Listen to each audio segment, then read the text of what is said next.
빌립보서 1장 3절부터 11절까지 읽겠습니다.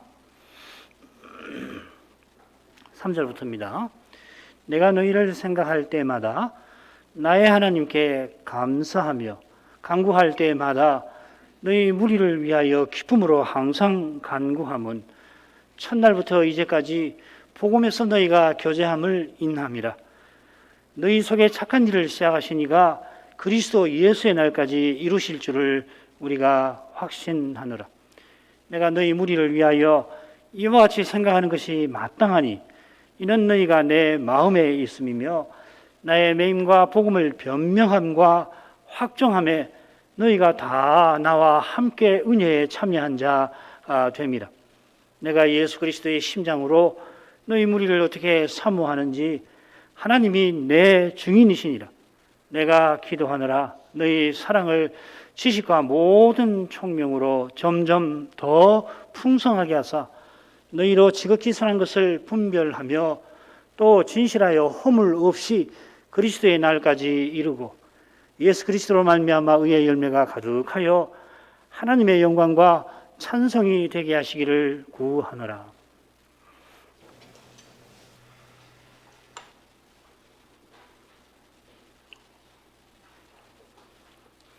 저 시간에 사도의 시작 기도의 시작 인사에 나타난 이례적인 면을 조금 생각했죠. 13개의 바울 서신은 당시 서신 쓰는 관행처럼 서신 보내는 자가 서신 받는 이에게 인사하는 격식을 따릅니다. 그런데 발신인과 수신인을 소개하는 것은 물론이고 사도가 서신 받는 교회를 위하여 기도하는 내용이 특히 이 세상에서 이례적입니다. 아버지와 그리스도로조차 은혜와 평강이 빌립보 교회에 있기를 사도는 구합니다. 이것이 사도가 날마다 모든 교회를 위하여 구하는 그것입니다. 이건 서신 마지막에 비슷한 기원이 나오는 데서 짐작됩니다마는 고린도후서에서 날마다 모든 교회를 위한 염려로 그 마음이 짓눌린다 고백한 데에서도 확인됩니다.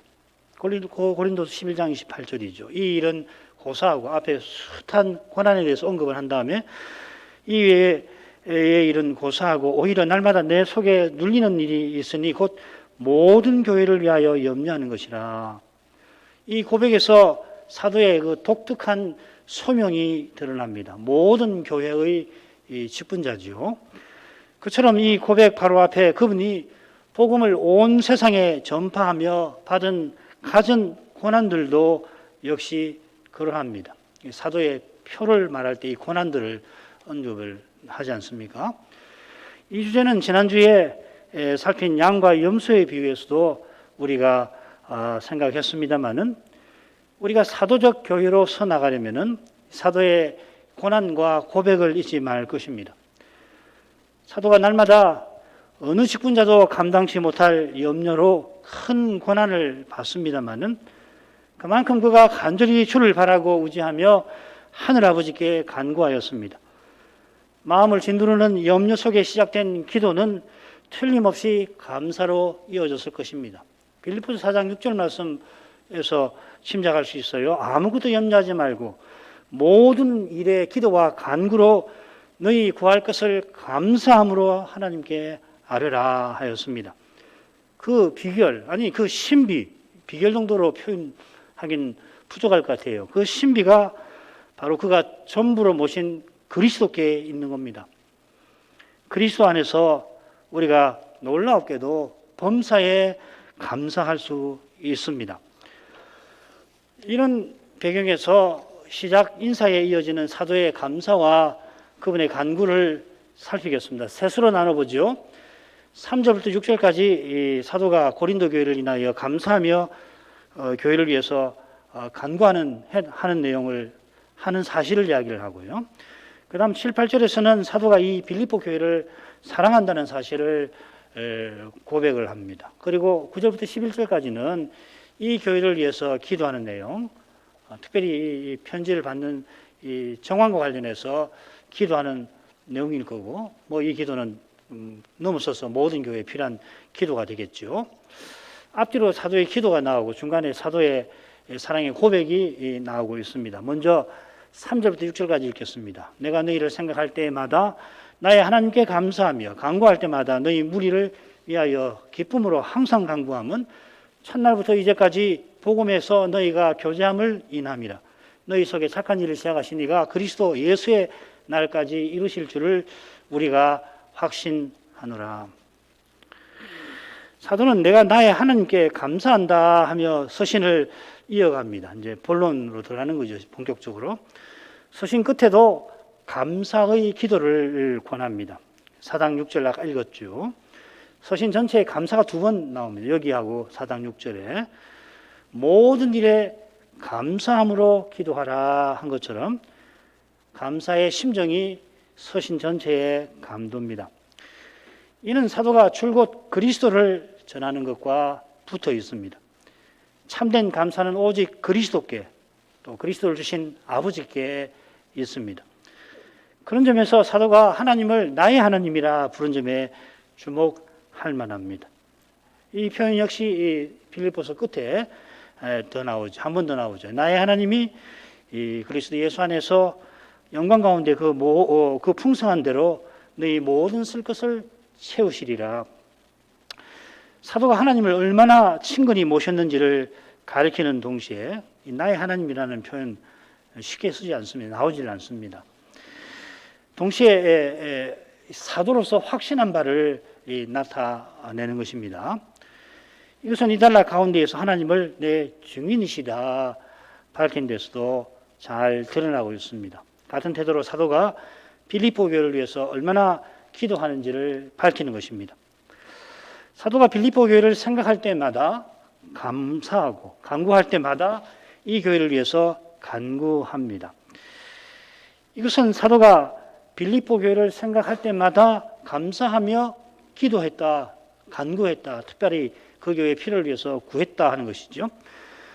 사도가 얼마나 자주 이 교회를 생각했는가. 고린도후서 11장 고백에서 헤아릴 수가 있겠습니다만은 중요한 것은 생각할 때마다 감사와 간구를 드리는 사실일 것입니다. 이것은 사도가 하나님 앞에서 교회와 신자를 생각한 것입니다. 고린도후서 11장 29, 30절 보면은 누가 약하면 내가 약하지 아니하며 누가 실족하게 되면 내가 애타하지 않더냐. 하나님을 마음에 모신 생각은 이처럼 곧장 감사와 기도로 이어지게 되어 있습니다. 하나님을 마음에 모시지 않으면은 희미하면은 기도를 가지 않지요. 여기에 항상 기도하라. 꽤 여러 군데서 나옵니다. 또 쉬지 말고 기도하라. 사도가 권면한 의미가 여기 놓여 있는 겁니다. 하나님을 항상 마음에 그리스도를 주로 마음에 모시는 것입니다. 이런 데서 기도가 성도의 호흡이라는 격언도 나온 것일 텐데 마음에 그리스도를 모시는 이가 이처럼 기도합니다. 에베소 3장에서는 바울이 이 믿음으로 말미암아 그리스도께서 너희 마음에 계시게 하옵소시고 하고 기도를 드리죠. 아울러 기도가 말씀 전파와 함께 사도의 전무임을 힘쓰는 전부임을 보여줍니다. 이것은 사도가 사람의 힘과 꾀로 행치 아니하는 것을 가리키기도 할 것입니다. 내가 사도니까 교회의 터가 되니까 교회와 신자의 문제를 내가 풀어주겠다, 풀어보겠다 결코 그렇게 생각 아니한 거죠. 사도는 날마다 교회와 신자의 문제를 알고는 염려의 마음이 짓눌리고 약하고 애타하며 그래서 기도하였습니다. 정말 어려운 현실에 직면하면은 사람이 할 일은 기도밖에 없다. 뭐 이런 이야기들을 많이 들으셨을 텐데 기도도 사람의 일이 아니라 무엇보다 그리스도와 성신의 사역입니다.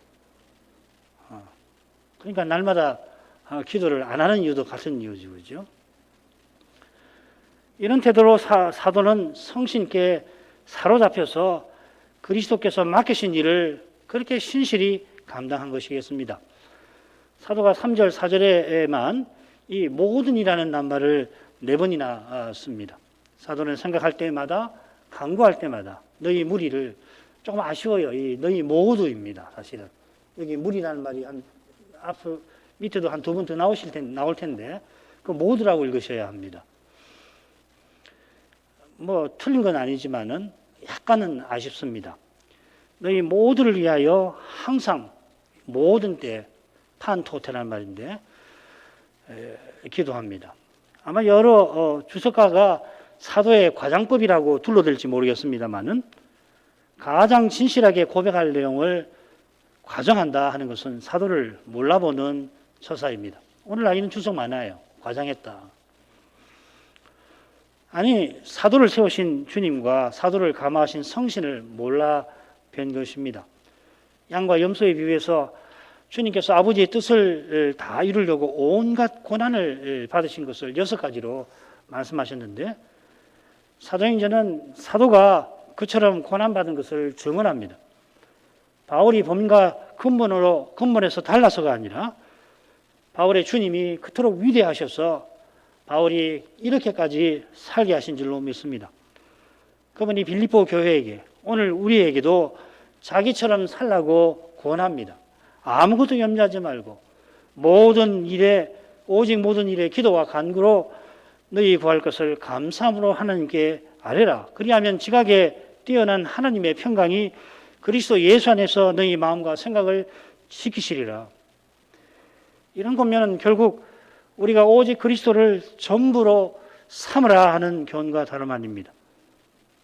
이 교훈이 우리 찬송의 아름다운 고백을 통하여 드러나는 줄 믿습니다. 경배송 105쪽에 보면은 1절 끝에 주만 나의 기쁨 되니 영광 받으소서. 또 2절 끝에도 보면 주만 따라가나이다 찬송하나이다. 3절 막 끝들이 후반부 저의 마음에 가득하게 주만 홀로 계시고 주께 기쁨 드리면서 살게 하옵소서. 오직 그리스도를 전부로 모시는 바로 이것이 그리스도교인 것입니다. 우리를 기독교라고 부르는 이유가 여기 있는 것이에요. 사도가 오직 그리스도를 전부로 모신 까닭에 지금 고난 중에 있고 지도자가 다투는 이 교회를 인하여서 바울과 에바브로디도가 큰 어려움에 처하여 염려하는 이들을 인하여 감사하는 것입니다. 그리스도께로 향하면 비로소 소망의 빛을 봅니다. 그리스도를 떠나서는 낭망밖에 없습니다. 그처럼 그리스도 외에는 절망해야지 그리스도께서 소망이 되어 주십니다. 너무도 분명한 것이잖아요. 주님만 소망이 되시려면 주님 외에는 절망해야 됩니다. 바라서는 안 됩니다. 주님도 소망이 되어 주시고 주님 외에 바라는 것도 있고 그런 법 없어요. 그리스도를 얻게 하셨는데 이미 다 얻게 하신 것입니다. 사람의 힘과 꾀로 바라는 것도 아니죠. 노리는 것이죠. 그걸 바란다고 이 세상에서는 희망이다 그렇게 표현도 하지만은 희망의 철학이라는 것도 있습니다. 유명한 철학인데 노리는 것이거든요. 사람의 힘과 꾀로 노리는 거지 뭘 바라는 겁니까?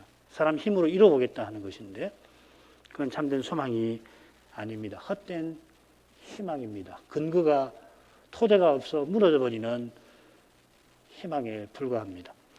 사도가 감사와 기쁨으로 간구하는 이유가 5절에 이어집니다. 그 이유는 복음에서 너희가 교제함입니다. 이 표현을 이렇게 바꾸면 어떨까 싶어요. 복음을 위한 너희의 사귐이라고 표현하면 좋겠습니다. 여기 이 사귐은 구체적으로 이 복음 전하는 사도에게 선교비를 전한 것 혹은 전한 선교비를 가리킵니다. 서신 끝에 분명히 나오죠. 빌립보 4장 18절에 보면은 이 고린도후서 8장 9장을 보면은 교회 헌상을 여러 가지로 사도가 표현하죠. 하나님께서 주신 은혜다, 자신을 주께 드리는 것이다, 성도를 섬기는 거다, 혹은 연보, 이 연보라는 말에는 사랑을 베푸는 것이나 이 선물을 주는다는 뜻, 활수하게 남에게 선물을 전한 것을 뜻하는 말인데 그렇게 쓰기도 하고, 또 이 교제라는 말이 있는데 불행히도 우리 성경에는 그게 조금 다르게 번역이 되어 있습니다. 섬기는 후한 연보, 그래서 섬기는이라고 번역을 했어요. 그보다는 이 교제라는 뜻을 가진 교제하는, 참여하는 뭐 이런 뜻으로 새겨합니다. 9장 13절에 그 섬기는 이라는 말을 밑줄을 긋고 이게 교제라는 뜻이라는 거, 명사인데 풀어서 그렇게 해놓은 겁니다. 그 외에도 이 헌상의 의미는 더 있습니다. 이 교제는 사도가 복음 전하는 그 일에 빌립보 교회가 참여하여서 사도와 사귐을 나눈 것을 가리킨 것입니다. 주님께서 제자의 이름으로 소자에게 냉수 한 그릇을 대접한 이는 결단코 상을 잃지 않을 거다 하셨는데, 그가 받는 상이 뭐냐면은 선지자 상과 같은 거죠. 사도를 영접하는 자가 주님을 영접하는데 주님을 모시는 것보다 복된 것이 우리에게 없는 겁니다. 그처럼 사도가 복음 전하는 일에 참여하게 하신 것만큼 복된 것이 빌립보 교회에 없을 겁니다. 이 참여만큼 사도와 좋은 사귐이 없습니다. 요한 사도가 영원하신 생명, 영생이신 그리스도를 전하는 목적을 너희가 우리와 사귐이 있게 하려 함이라 하고, 이어서 우리의 사귐은 아버지와 그 아들 예수 그리스도와 함께 함이라, 함께하는 사귐이라 하였습니다. 아버지와 그리스도를 모시는 교회는 사도와 사귐이 있는 교회인데, 이 사도적 교회로 서나가는 것만큼 복된 것이 없겠습니다. 이 사실이 있어 사도가 빌립보 교회의 선교비를 받을 때 감사한 겁니다. 그처럼 기쁨으로 이 교회가 계속 복음을 위한 사귐에 있기를 간구한 겁니다. 사도가 처음부터 이제까지 복음을 위한 빌립보 교회에 참여가 있었다 했는데 앞으로도 그런 일이 계속 있기를 구한 것입니다. 이 교회가 이 거룩한 사명을 이루는데 장애되는 것을 제거해 주시고 거기에 필요한 것을 내려주시기를 구하는 것이겠습니다. 마찬가지로 이 서신에서 사도는 이 교회가 버려야 할 것과 취해야 할 것이 무엇인지를 교훈하죠. 이건 우리가 다음 시간부터 살필 겁니다. 그런데 빌립보 교회가 사도에게 처음부터 지금까지 계속해서 선교비를 드린 건 아닙니다.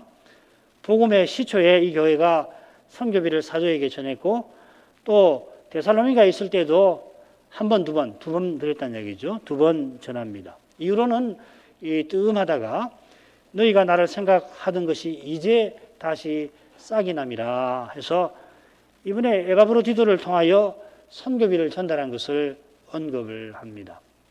그럴지라도 이 교회가 지금까지 복음 사업에 참여한 겁니다. 대표적으로 예루살렘 교회를 위한 헌상에 이 서신으로부터 대략 5, 6년이나 전쯤일 것 같은데 이 교회가 보인 사랑은 특별한 은혜 아니면은 설명하기 힘들 만큼 놀라운 정도였습니다. 이 교회 헌상이 있어 고린도 교회도 교회 하나님을 위한 복음 사업에 참여하게 되었죠. 극한 가난에 힘에 지나도록 예루살렘 교회의 구제를 위하여 헌상했으니 사도를 향한 마음은 간절하나 실제로 선교비를 드리기는 힘들었을 것 같습니다. 감사하며 간구하는 사도의 마음은 확신에 차 있습니다. 우리가 확신하노라 했는데 원문은 내가 확신한다 이렇게 되어 있습니다. 여기 내가 나 우리나 다르지 않습니다만은 원문은 내가 확신한다 이렇게 되어 있습니다. 확신한 내용이 6절에 나옵니다. 너희 속에 착한 일을 시작하신 이가 그리스도 예수의 날까지 이루실 바로 그것입니다. 첫날부터 이제까지 빌립보 교회가 복음을 위하여 사는 이것이 너희 속에 착한 일을 시작하신 것일 겁니다. 착한 일을 행하는 이것이 교회와 신자가 주님 오시는 날까지 힘쓸 바입니다. 고린도후서 9장 8절 하나님이 능히 모든 은혜를 너희에게 넘치게 하시나니 이는 너희로 모든 일에 항상 모든 것이 넉넉하여 모든 착한 일을 넘치게 하게 하려 하심이라.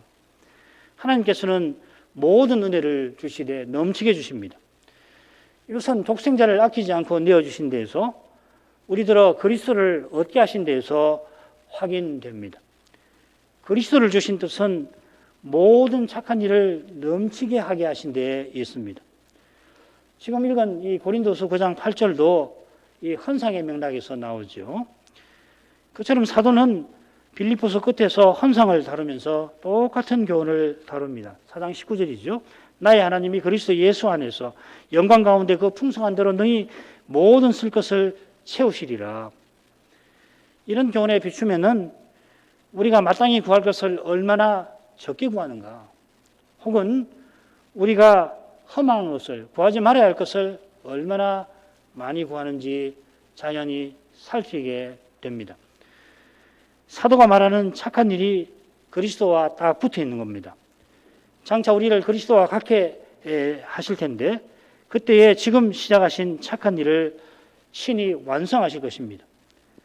그처럼 지금 여기서 우리가 그리스도를 본받는 거기에 참으로 착한 일이 있습니다. 달리 표현하면 우리의 소명이 그리스도를 본받고 드러내는 것입니다. 그리스도를 드러낸 일이 있다면은 그날은 물론이고, 그리스도를 드러낸 그 시간 혹은 그날은 물론이고, 심지어 우리의 전체 삶도 참된 가치를 얻습니다. 우리가 선행을 해서 구원받는 거 아니잖아요. 그리스도를 주셔서 그리스도를 드러내게 하셨는데, 우리가 하루에 어떤 시간에 조금이라도 그리스도를 드러낸 일이 있다면 우리의 삶은 실로 복될 것이고, 우리는 약속한 구원에 이르게 될 만큼 그리스도를 드러내는 일은 중요합니다. 어떤 형편과 처지와 관계에 놓이는가 하는 것이 이 연약하고 연약한 우리에게 때때로 결정적인 차이를 가져오는 것처럼 느껴지곤 합니다. 그러나 참으로 결정적인 차이는 우리와 우리 현실에서 나오는 게 아니라 그리스도와 그분의 은혜에 있습니다. 사람의 눈에 우리의 관계가 너무도 열악해서 도저히 이런 관계에서는, 이런 상태에서는 믿음으로 살아갈 엄두가 나지 않는다. 그런 때가 있을 겁니다. 그런 때에도, 바로 그런 때에 그리스도께서 결정적인 차이를 친히 내놓으실 것입니다. 사실 우리가 그리스도를 믿는 이것 자체가 주님이 내놓으신 결정적인 차이 아니고 무엇입니까? 내가 그리스도를 믿는 이것이 당연한 것 전혀 아니지 않습니까? 내가 그리스도를 믿는데 귀한 것이 뭐가 있습니까? 만약 귀한 것이 있으면 믿음 아니잖아요. 전혀 당연하지 않습니다. 내가 예수 믿는 거 하나도 당연한 거 없습니다. 오히려 참으로 그리스도를 믿고 고백하는 사람은 어떻게 나 같은 것을 믿게 하셨나? 하나님이 어떻게 나 같은 것을 이렇게 사랑해 주시는가? 누구보다 내가 자격이 없는 사람인데 라고 고백하게 되지 않습니까? 왜 그렇습니까? 죄를 깨닫으니까 그렇잖아요. 하나님 사랑에 비춰서 내 죄를 생각하니까 너무도 큰 거예요. 세상에 나만큼 죄인이 있을까? 그렇게 되는 거라고요. 전혀 은혜입니다. 이것을 깨닫는다면은 고난과 시련과 환난과 핍박이 오히려 착한 일을 이루는 현장과 무대와 계기가 얼마든지 될 것입니다. 그때 우리 입에서 오직 그리스도가 라는 고백이 나올 거고, 오직 은혜를 감사하는 마음이 우리에게서 일어날 것입니다. 그러나 그런 고백과 감사가 실은 날마다 우리의 일상에서 나와야 할 것입니다. 왜 나오지 아니하는 것일까요? 7절 8절로 가겠습니다. 내가 너희 무리를 위하여, 여기도 너희 모두를 위하여 이와 같이 생각하는 것이 마땅하니 이는 너희가 내 마음에 있음이며 나의 매임과 복음을 변명하고 확정함에 너희가 다 나와 함께 은혜에 참여한 자가 됨이라. 내가 예수 그리스도의 심장으로 너희 무리를 어떻게 사모하는지 하나님이 내 증인이시니라. 내가 너희 무리를 이와 같이 생각한다 했는데 방금 말씀드린 내용을 가리킵니다. 사도가 빌립보 교회를 인하여 하나님께 감사하는 것, 이 교회가 사도의 복음사에게 참여한 이 착한 일을 장차 이루실 것이라 확신하는 것, 이런 것이 사도 자신에게 마땅합니다. 자, 그런데 이 마땅하다고 한 해석이 이 문맥으로 봐서는 자연스러워 보입니다만은 어떤 점에서 마땅한가, 마땅하다고 하는가는 놓치지 않았으면 좋겠습니다. 이 말은 이 본래 의롭다 하는 말입니다. 이 바울에게서 이 의롭다 하는 말이 얼마나 중요한 표현인지 아실 겁니다. 그 표현을 여기 써놨어요. 이 의롭다고 하는 것은 언약을 지키는 겁니다. 달리 표현하면은 사도가 너희 모두를 언약 안에서 생각하는 겁니다. 이건 달리 표현하면 그리스도 안에서 혹은 성신 안에서 생각하는 것이라 해도 됩니다. 이는 우리가 존경에 맞지 않는 사도에게 너무도 당연한 것입니다. 너무도 당연하니 언급할 필요조차 없을 정도입니다만은 때로는 너무 당연해도 분명히 말할 필요가 있습니다. 어쩌면은 빌립보 교회가 사도를 각별하게 생각하고서 선교비를 드린 그 과정이 과연 믿음으로 이루어졌는가 돌아보게 하는 것일지도 모릅니다. 유오디아와 순두교의 갈등과 관련되는 건데요. 사도가 그리스도 안에서 빌립보 교회를 대하듯이 빌립보 교회도 사도를 또한 서로를 그렇게 대하기를 간절히 바라는 것입니다. 이어지는 내용이 사도가 빌립보 교회를 그리스도 안에서 대하는 태도를 잘 보여줍니다. 사도는 너희가 내 마음에 있다 하였습니다. 8절에 비슷한 내용이 나오죠. 예수 그리스도의 심장으로 너희 모두를 사랑한다 하였습니다.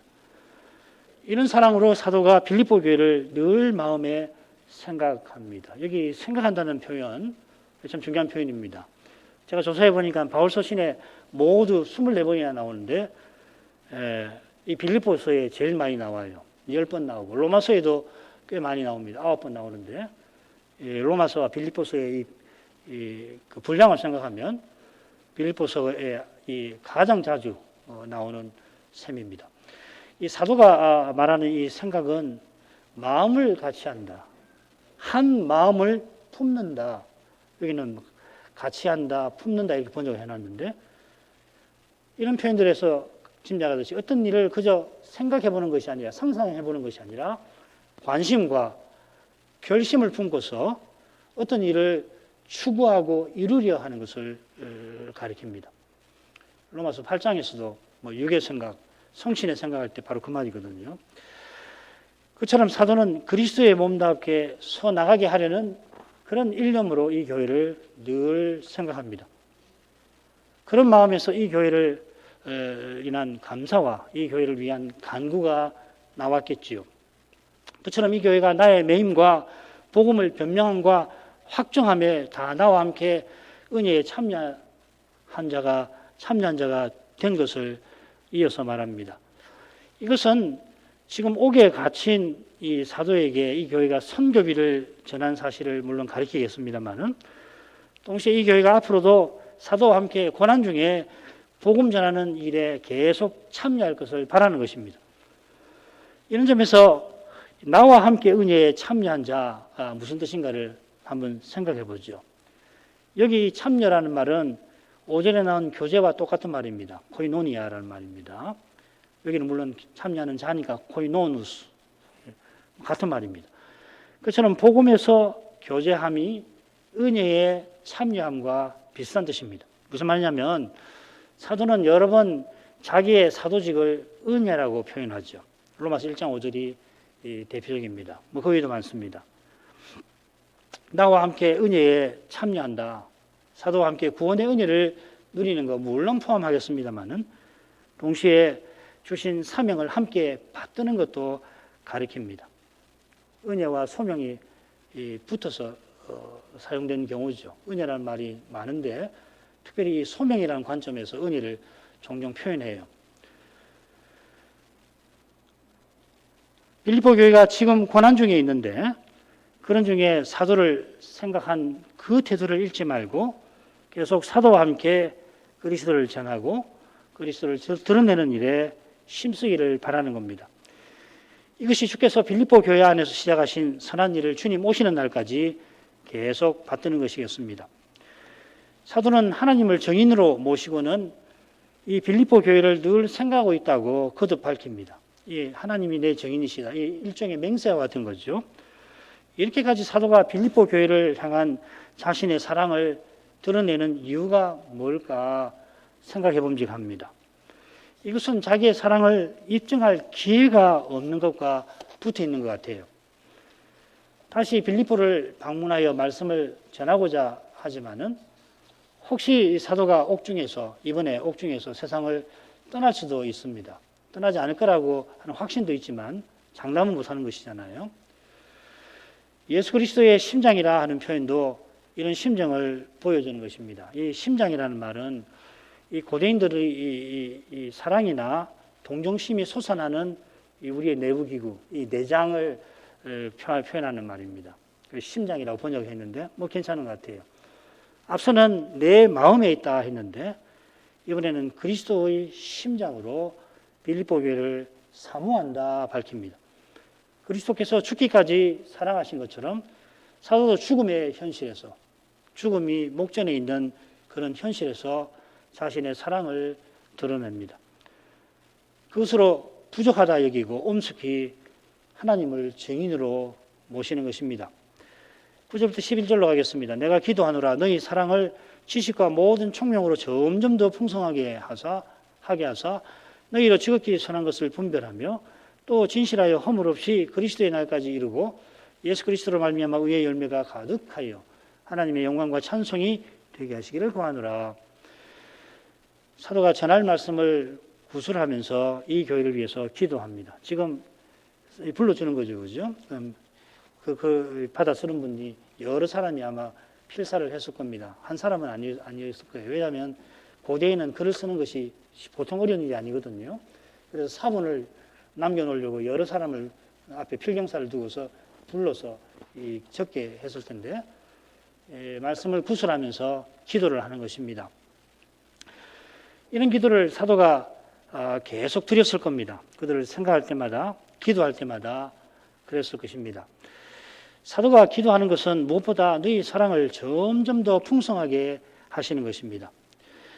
사도는 이 교회가 이미 사랑이 풍성한 것을 암시하고 있는 겁니다. 이 교회가 예루살렘 교회를 위한 현상에서 그런 풍성한 사랑을 이미 드러냈습니다.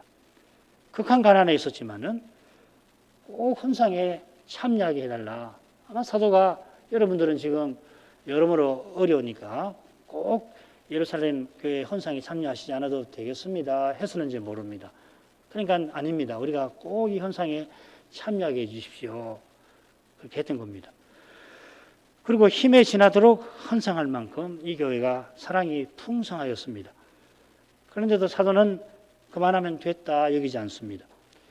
이것은 실질적으로 이 교회 안에 다툼이 있는 것과 필시 붙어 있을 겁니다. 그처럼 신자 안에 죄가 있기 때문에 그리스도의 심장으로 사랑하는 일이 있어야 허다한 죄가 덮어집니다. 베드로 그리고 야고보가 이런 표현을 썼죠. 베드로전서 4장 8절에 무엇보다도 열심으로 서로 사랑할지니 사랑은 허다한 죄를 덮느니라. 야고보서 5장 20절 너희가 알 것은 죄인을 미혹한 길에서 돌아서게 하는 자가 그 영혼을 사망에서 구원하며 허다한 죄를 덮을 것이니라. 이 두 말씀이 미혹의 주제와 붙어 있습니다. 이 두 말씀이 잠언 10장에서 인용하는데 잠언도 허물을 다루고 있어요.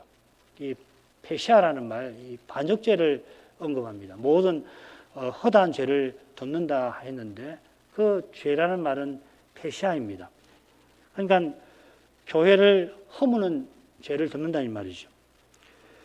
이런 두려운 일이 생기지 않으려면은 거룩한 사랑이 교회에 있어야 합니다. 베드로도 만물의 마지막에 가깝다 하고서 정신을 차리고 근신하여 기도하라. 인자를 기다리는 태도잖아요. 그러고서는 서로 사랑하여 허다한 죄를 덮으라 합니다. 이는 이 시대 교회의 절실한 권면일 것입니다.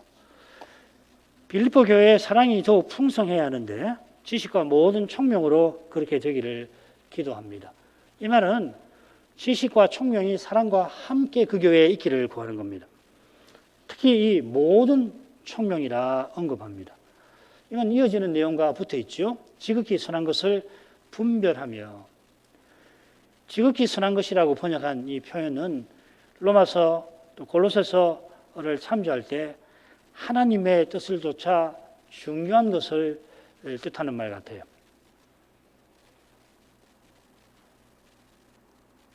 우리 지금 각주에는 같이 아니한 것들 이렇게 번역했는데 이보다는 중요한 것 혹은 유익한 것이라고 번역하는 게 좋을 것 같아요. 교회 존립과 행진에 유익한 것. 아람어 성경을 영어로 번역한 걸 보니까 거기는 아예 그냥 유익한 것이라고 번역했는데 그 번역이 좋다고 생각돼요.